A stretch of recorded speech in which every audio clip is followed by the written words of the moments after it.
Réjouis-toi Marie, pleine de grâce, le Seigneur est avec toi. Tu es bénie entre toutes les femmes, et Jésus, le fruit de ton sein, est béni. Sainte Marie, Mère de Dieu, priez pour nous pauvres pécheurs, maintenant et à l'heure de notre mort. Dans l'évangile d'aujourd'hui, nous voyons que le Saint-Esprit a comme rôle fondamental de dénoncer, de montrer là où il y a l'erreur, de dénoncer le péché et de condamner tout ce qui n'est pas œuvre de Dieu dans notre vie. C'est en lien donc avec l'évangile qu'on peut aujourd'hui intituler notre enseignement « Les portes d'entrée de Satan ». Si le Saint-Esprit vient dévoiler, il vient condamner, il vient montrer l'erreur, nous devions savoir dans notre vie comment est-ce que nous arrivons à être sous l'emprise des esprits malveillants, sous l'emprise de démons. Quelle est la part de l'homme? Quelle est la part du démon dans notre vie? C'est important de les savoir. Et si nous connaissons quelles sont les causes, nous pouvons alors déraciner les difficultés à partir donc de leurs causes. Donc, intitulons l'enseignement d'aujourd'hui « Les portes d'entrée de démons dans notre vie ». Mes bien-aimés, nous pouvons être saints, S-A-I-N, mais et pourtant, nous sommes bien chargés spirituellement. Nous avons l'impression d'être des vivants, et pourtant, au-dedans de nous, nous sommes morts. Alors, la première, il est important de comprendre que pour que le démon entre dans notre vie, c'est comme Jésus nous dit, il n'y a rien en moi qui puisse te donner prise. Mais contrairement à nous, il faut qu'il y ait quelque chose qui puisse donner donc prise à Satan pour qu'il entre au-dedans de nous, en un démon. La première porte d'entrée, c'est une famille plongée dans l'occultisme ou bien dans ce que nous appelons les fausses religions. Alors, il est arrivé, nous avons été peut-être innocents, que nos parents, par souci de protection de la famille, ou que nos arrière-grands-pères, ou nos grands-pères, ou nos arrière-arrière-grands-pères, par souci de protection du clan, ils ont fait des pactes avec des esprits, qu'on appelle des esprits bienveillants, des esprits qui sont invisibles et qui sont censés intervenir dans notre vie courante pour assurer la protection. Ça a été quelque chose, c'est un héritage. Nos grands-parents ont appris cela. C'était une transmission d'une génération à une génération. On s'est dit, ah, nous avons un tel ancêtre, cet ancêtre est bienveillant. Alors, donc, nous devons lui faire des sacrifices. Cet ancêtre-là n'est pas seul. Il est toujours lié à des esprits qui sont à son service. Mais les liens de tout cela, c'est des sacrifices. Les sacrifices, par exemple, des animaux, les sacrifices, par exemple, avec l'argent, des sacrifices, voire des sacrifices humains.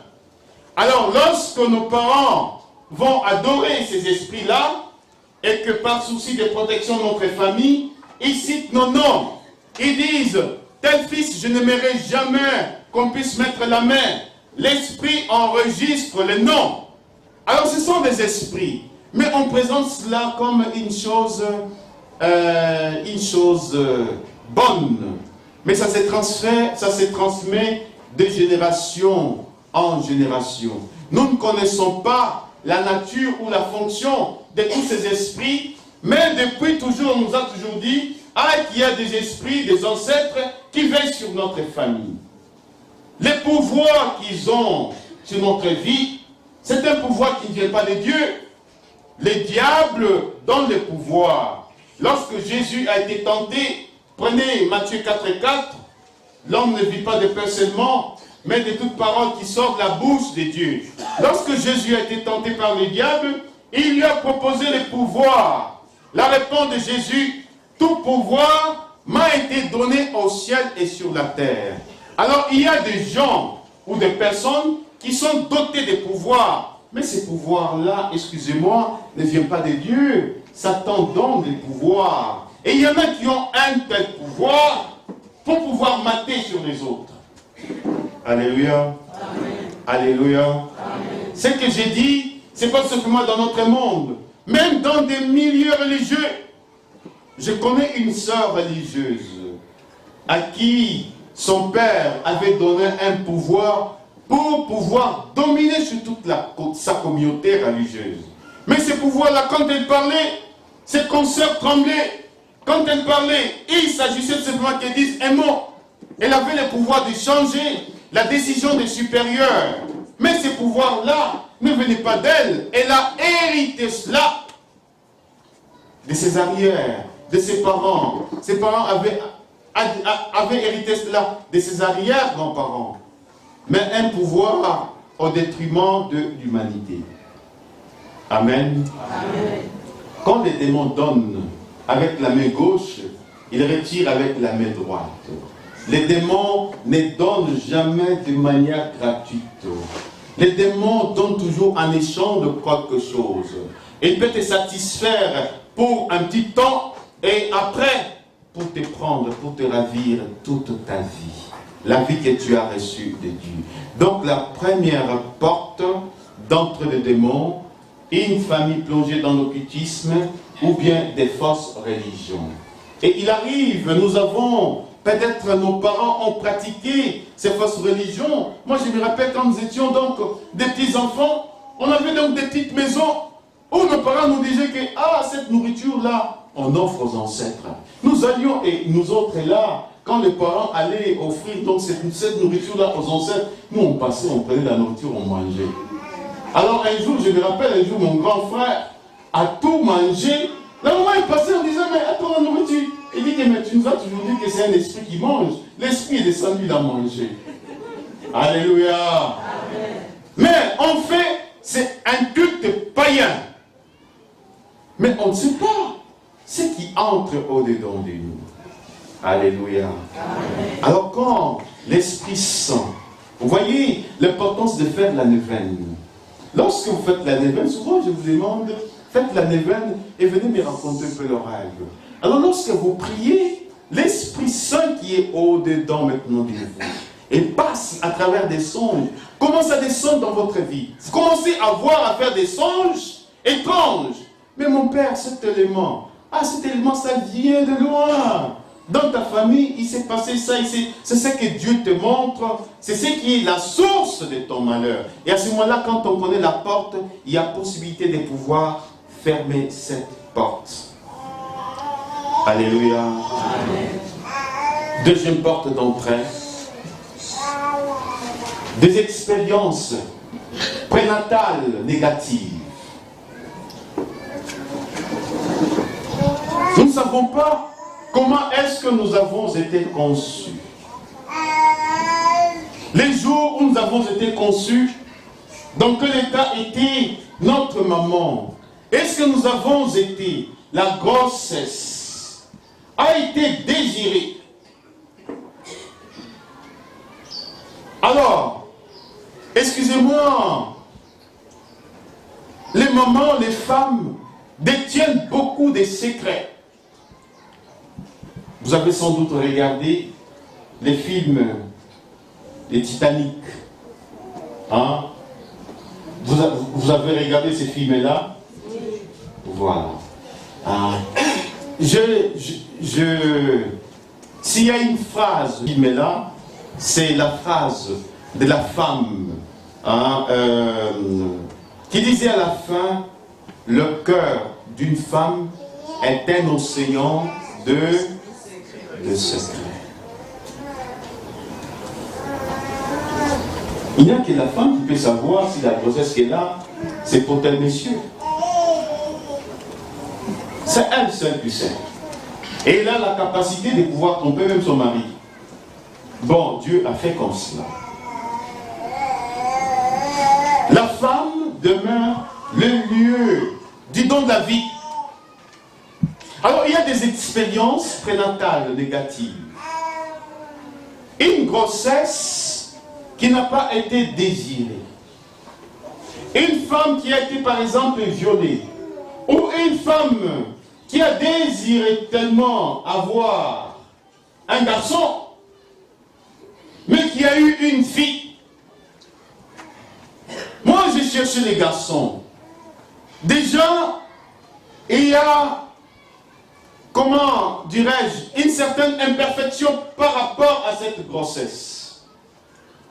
L'enfant qui va naître, parce que l'enfant s'est nourri de toute la substance de sa maman. L'enfant s'est nourri de ses pensées. L'enfant s'est nourri de ses sentiments. L'enfant s'est nourri de ses émotions. Quand cet enfant va naître, et que dans le sang de sa mère, il n'a pas été désiré, l'enfant est déjà négativement affecté. Et les démons profitent cette imperfection pour pouvoir entrer dans l'enfant. Il y a les démons qu'on appelle les démons de rejet. Des enfants qui n'ont pas été désirés. Alors, peut-être la maman était tentée même de pouvoir évacuer cette grossesse, d'avorter. L'enfant sent cela. Quand la maman est dans le combat, l'enfant sent cela. C'est ici que je vous avais donné les témoignages de cette dame ivoirienne qui plusieurs fois, 3 fois, elle a tenté, elle est allée, elle a tenté d'avorter. Mais les jours où elle a entendu un cri qui lui disait « Pourquoi ne veux-tu pas de moi ?» Alors c'était un retournement total. Elle ne voulait pas de cet enfant. Elle est allée, première tentative d'avortement. Ça n'a pas réussi. Deuxième tentative. Troisième tentative, la nuit. Elle entend une petite voix féminine qui lui dit « Pourquoi veux-tu me tuer ?» Alors elle a couru vite à Isia. Elle est venue s'ouvrir. Quand je vois la petite, c'est moi qui l'avais donc nommée Nissi. Ça veut dire miracle de Dieu, mon miracle. Parce que 3 fois, sa maman injectée pour avorter. Piquée pour avorter. Mais la vie est plus forte que la mort. Alors, si cet enfant-là, en naissant, ne continue pas à recevoir, il y a déjà un esprit de mort au-dedans d'elle. L'esprit de rejet au-dedans d'elle. Les démons entrent au-dedans d'elle. Et les démons vont toujours l'inciter une haine vis-à-vis de la vie. Il y aura comme des sentiments de suicide. Je me rappelle, regardez, il y a une fois je suis allé en Lituanie avec le père Jacques, on était parti donc dans une évangélisation. Il y avait une fille de 17 ans qui s'appelait Lucie. Alors elle avait participé à la retraite. Elle était venue me voir pour me dire « Mon père, je sens toujours le désir de me donner la mort. » Enfin, je n'étais pas encore prêtre. Mon frère Pie. Les désirs. Alors, lorsque je commençais à parler avec elle, je me suis rendu compte qu'il y avait, c'était plus fort qu'elle. Et pourtant, elle avait tout ce corps. Tout ce dont elle avait besoin. Les parents avaient tout mis à sa disposition. Mais les sentiments, ces désirs suicidaires étaient tellement forts. Après la retraite, 3 mois plus tard, j'apprends que Lucie était allée se suicider dans une noyade. Elle est allée se jeter dans l'eau. Et c'est comme ça, donc, à l'âge de 17 ans, les démons de rejet des suicides étaient déjà entrés en elle. Tout simplement parce que pendant sa conception, il y avait donc une expérience prénatale négative. Regardons nos enfants qui naissent. Il est toujours important de se poser la question, est-ce que je me réjouis de l'enfant, le bébé qui est au-dedans de moi? Raison pour laquelle, excusez-moi, j'aime beaucoup bénir les grossesses. Parce que c'est la vie. Quand la Vierge Marie est allée à la rencontre de sa cousine Élisabeth, dès qu'elle a adressé la salutation à sa cousine Élisabeth, l'enfant a tressailli. Et si les enfants sont dans le sein de nos mères, ils devraient tressaillir de joie. Un enfant qui tressaille de joie depuis le sang de sa mère, c'est un enfant qui naîtra de manière bénie. Alléluia. Amen. Ça aussi, des expériences prénatales négatives constituent une porte d'entrée de Satan. La troisième porte, dépression dans la petite enfance. Un enfant qui naît, le papa est alcoolique. Lorsqu'il revient, il est toujours violent. Ou bien, il frappe sa maman en présence de l'enfant. L'enfant est tellement marqué. Ou bien un enfant de le bas âge, les parents chicotent sérieusement l'enfant. L'enfant, quand il regarde le parent, au lieu d'avoir l'amour de ses parents, l'enfant a toujours peur. Tout simplement parce que cet enfant subit de pressions. Ces pressions-là peuvent constituer une porte d'entrée de Satan. Et vous allez voir que cet enfant-là, grandissant, il va toujours commencer à vivre un repli sur soi. La croissance ne sera pas normale, une croissance très lente. L'enfant sera toujours triste. Et tout ça, ce sont des portes d'entrée de Satan. Je me rappelle une petite fille un jour qui était venue, à peine 7 ans. Un jour, c'était Aïssia, elle vient me voir et me dit, mon père, je suis fatigué. J'ai dit, de quoi tu es fatigué? Une petite fille de 7 ans qui me dit, sur mes épaules, il y a 2 cercueils. Je regarde, il y a 2 cercueils. Il dit, on m'a imposé 2 cercueils. Un cercueil pour mon père, un autre cercueil pour ma mère. Il dit, qui t'a imposé ces cercueils? Il dit, c'est une dame. Alors quand j'ai commencé à parler avec la petite fille va me raconter ceci, retenez bien. Son père s'est divorcé avec sa maman. Son père a pris une autre femme. Alors l'autre femme maltraitait tellement la petite fille. Une nuit, il a frappé. La petite fille est sortie. On l'a fait chasser. Elle est sortie de la maison, elle a commencé à pleurer dehors. 22 heures. En pleurant, elle voit une femme bien gentille. Qui vient qui lui dit, pourquoi tu pleures? Ma maman m'a frappé, ta maman n'est pas gentille. Il lui donne donc un bonbon en lui disant, si ta maman te frappe, je viendrai encore te donner du bonbon. Alors la fille prend les bonbons console. La nuit suivante, elle fait la même bêtise. Sa maman la frappe. Elle se retrouve au même endroit en train de pleurer. La dame qui apparaît, qui lui dit, pourquoi tu pleures? Maman m'a encore frappé. Et la femme lui dit, est-ce que tu sais que tu pourrais être plus forte que ta maman? La femme touche ses yeux, lui pose la question, qui est-ce que tu vois? Je vois ma maman. Alors prends la pierre, lance à ta maman. La petite fille, lance la pierre. Et la pierre est allée donc toucher sa maman au bas-ventre. La maman tombe. Mais c'est que la fille remarque, le lendemain, toute la nuit, la maman a commencé à pleurer. Oh, le bas-ventre, ça me fait mal. On l'amène à l'hôpital, hospitalisé 3 jours. Et alors, la dame en question qui était gentille, chaque nuit, elle vient maintenant chercher la fille. Il l'amène quelque part. C'était déjà une initiation à la sorcellerie. La fille est devenue donc sorcière. Et on l'a intronisée. Elle me racontait que là, on m'a amené, c'était dans une grande brousse. Et j'ai trouvé la photo de ma grand-mère qui était là. Et on m'a fait asseoir dans une chaise royale. On m'a dit que c'est toi maintenant qui deviendras donc la reine. Et pour que tu deviennes la reine, il faut que tu nous donnes ton père et ta mère. Et on lui a imposé les 2 cercueils. Alléluia. Amen. Alléluia. Amen. Mais quelle a été la porte d'entrée? Une pression. La pression dans les petites enfances. Faisons très attention, chers frères et sœurs. L'éducation, frapper des enfants. Attention, un enfant, quand tu le frappes, il y a une façon de corriger l'enfant. Mais il y a aussi une façon, quand tu frappes l'enfant et que l'enfant se révolte, ça pourrait être aussi une porte d'entrée de Satan.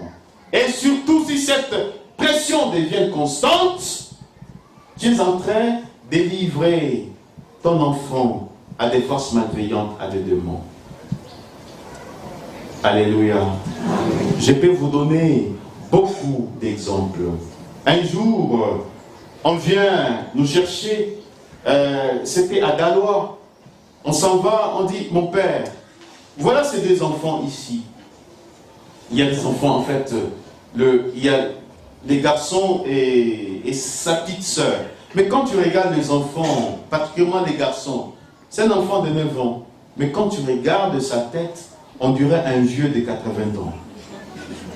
Vous savez, à force de manger dans des confréries, des sorciers, la viande humaine, à force de voir des choses atroces, ton visage change. Si ton cœur devient dur, tu prends un visage de vieux, et pourtant tu n'as que 9 ans.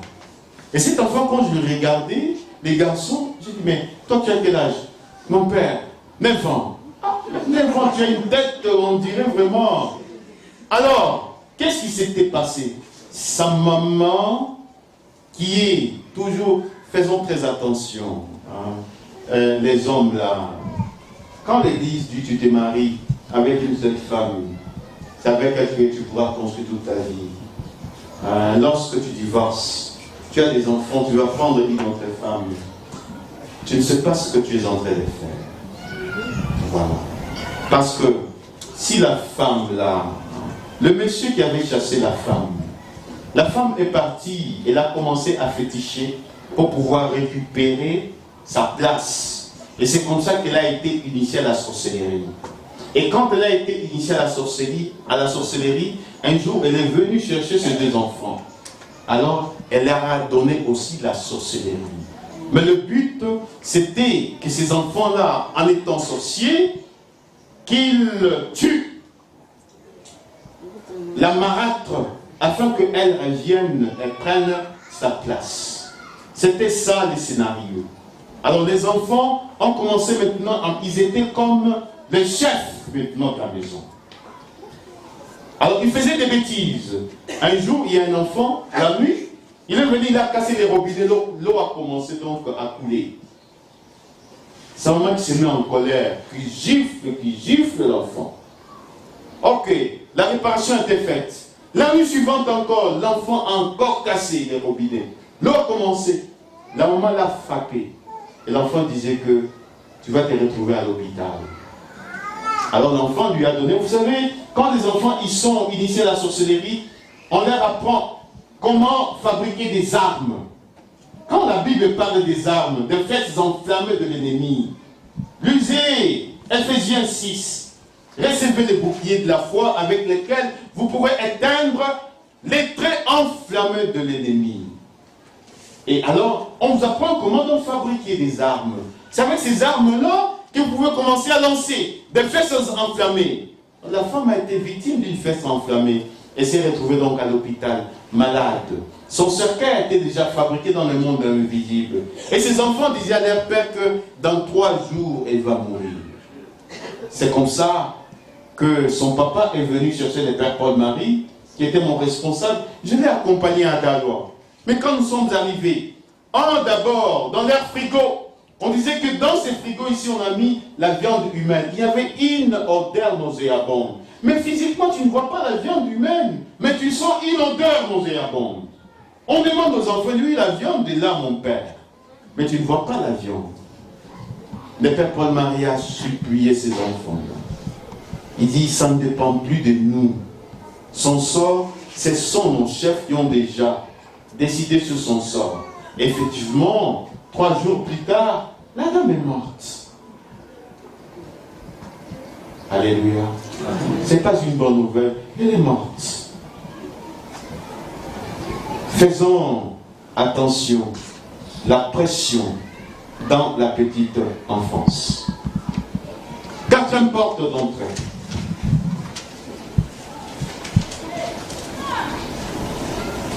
L'imposition de main.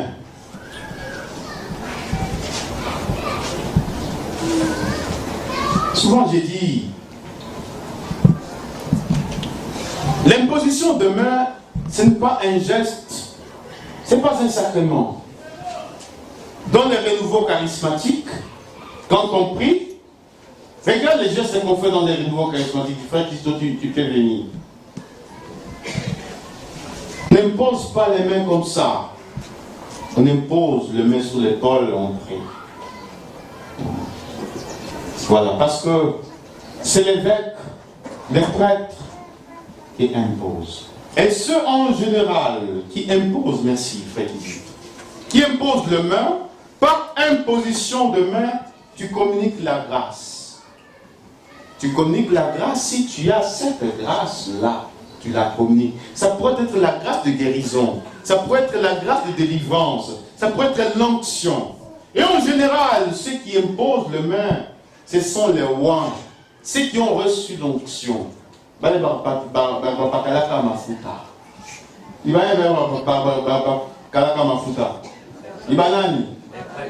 Bapadiri.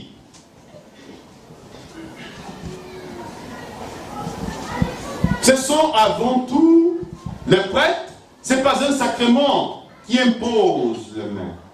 Mais il y a 3 faits qui peuvent se passer lorsqu'on impose les mains. Premier fait, quand j'impose les mains, je communique donc une grâce. J'ai dit à l'autre de recevoir. Il reçoit. Voilà. Si je suis en état de grâce, si je ne suis pas en état de grâce et que je suis chargé négativement, l'esprit mauvais qui est au-dedans de moi, par imposition de main, peut entrer. Ce n'est pas une grâce, c'est disgrâce. Raison pour laquelle, il ne faut pas accepter que n'importe qui vous impose les mains. Troisième fait, si moi je ne suis pas en état de grâce, et que celui sur qui j'impose les mains est chargé négativement, ces esprits peuvent quitter et entrer au-dedans de moi. Je me rappelle un jour, je vois encore, je ne sais pas si mes sœurs peuvent se rappeler, la petite Gracia. Son père, c'est un musulman. Il avait juste appris parler de Notre-Dame, la délivrance. La petite aînée, elle avait un problème cardiaque. Sa maman est morte à l'âge, je ne sais pas, de 2 semaines. Alors, son père, musulman, qui apporte la petite, pour compris. Et quand je voyais comment la petite respirait avec beaucoup de difficultés, j'ai invité tous les corps de la communauté, nous avons prié. Mais c'était un esprit. Quand on imposait la main, un frère a reçu l'entrechoc. Alors c'était comme le courant qui a pris pas sa main droite. Alors il a crié. Moi j'ai fait la même expérience.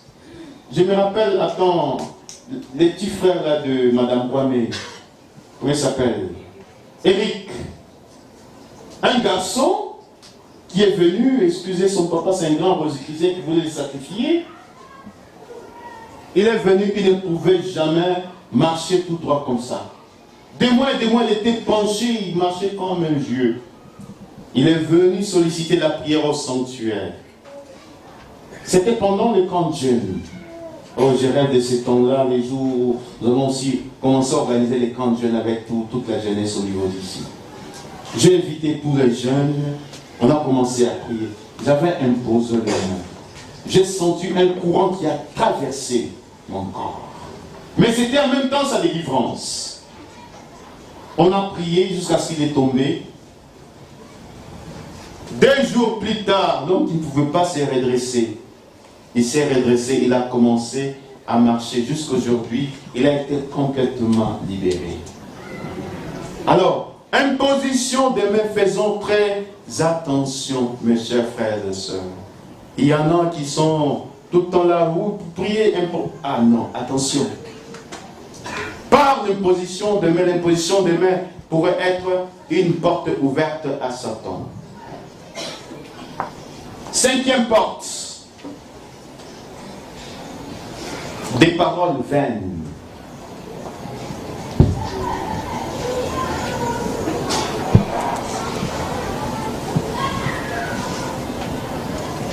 paroles que nous disons, auxquelles nous ne faisons pas attention.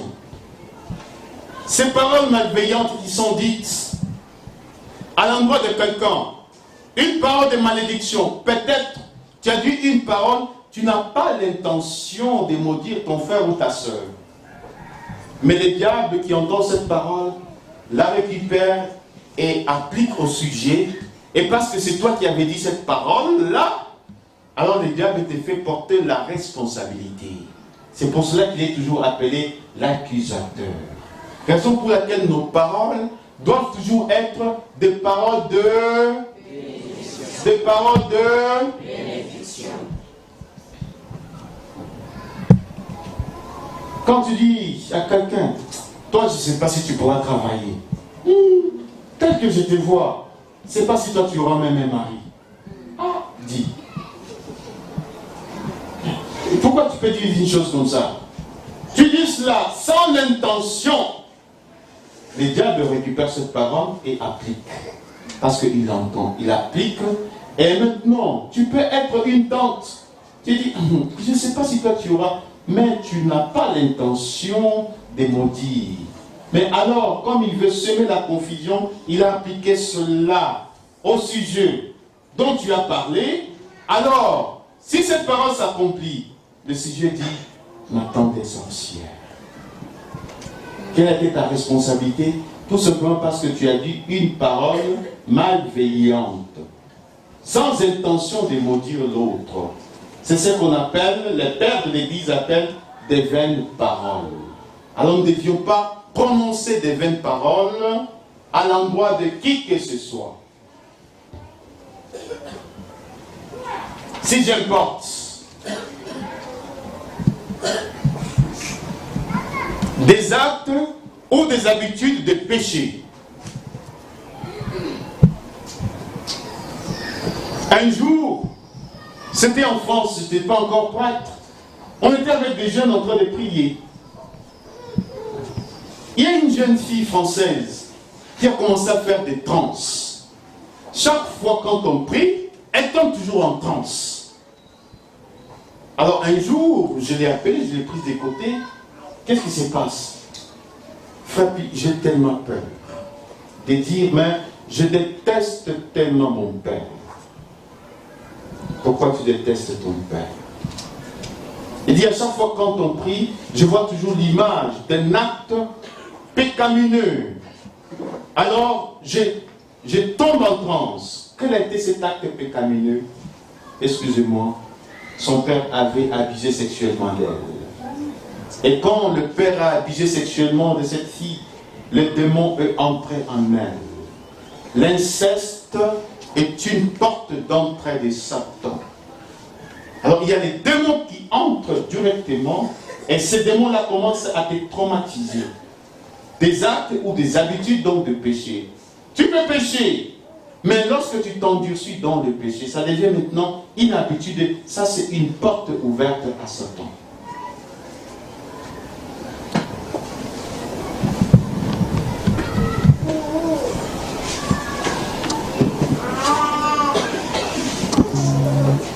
Septième porte, et je vais finir par là.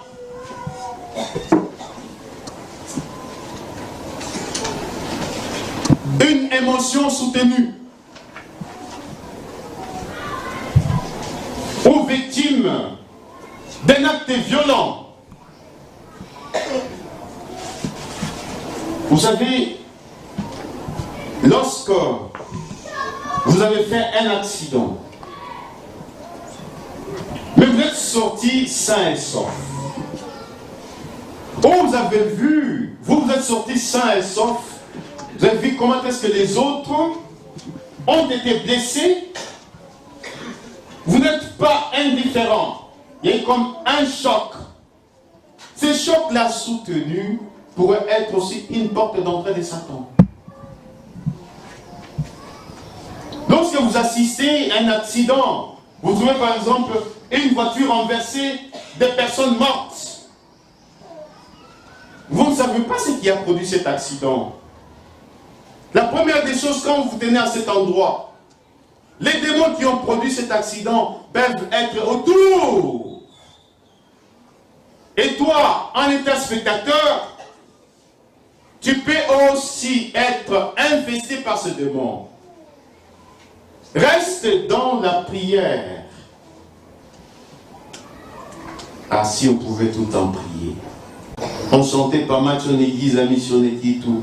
Et demander au Seigneur de nous donner vraiment son regard pour que nous puissions véritablement voir. Alléluia. Amen. Ce sont les sept portes d'entrée de démons. Alors quand on dit 7, c'est un chiffre symbolique. Il pourrait y avoir beaucoup de portes d'entrée. Mais là, nous avons juste analysé les 7 portes. Notre maintenant travail, c'est de faire un examen de conscience et de demander au Seigneur de fermer ces portes. Alléluia. Amen. Alléluia. Amen.